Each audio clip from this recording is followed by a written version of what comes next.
The Midnight Mechanic and the Secret of the Silver Mustang. I grew up thinking I was a total ninja. My dad had this vintage silver Mustang in the garage. It was his pride and joy, his baby. He'd spend every Saturday polishing that chrome until it looked like a mirror.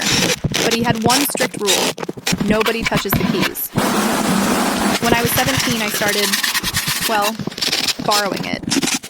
I'd wait until 2 in the morning when the house was dead silent.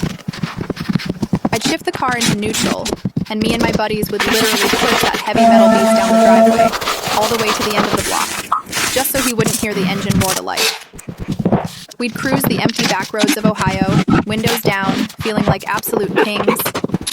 I'd always stop at the gas station a mile away to put back exactly the amount of fuel I used. I'd even use a damp cloth to wipe my fingerprints off the steering wheel. I did this for a whole summer. I was certain I was a criminal mastermind.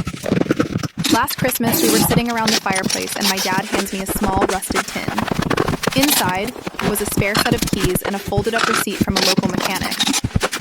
He looks at me, takes a slow sip of his beer and says, "You know, the brakes on that year were always a bit touchy. I had them replaced that July, because I didn't want you and your friends wrapping my car around a tree during your midnight runs." I just froze. I asked him, "Wait, you knew?" He just laughed, a soft, tired sound. "Son, I used to check the odometer every single night. You were always about 3 miles off, but you always brought it back clean, and you always kept the oil topped off. I figured, if you were responsible enough to maintain it, you were responsible enough to drive it." It hit me right then. All those nights I thought I was sneaking away.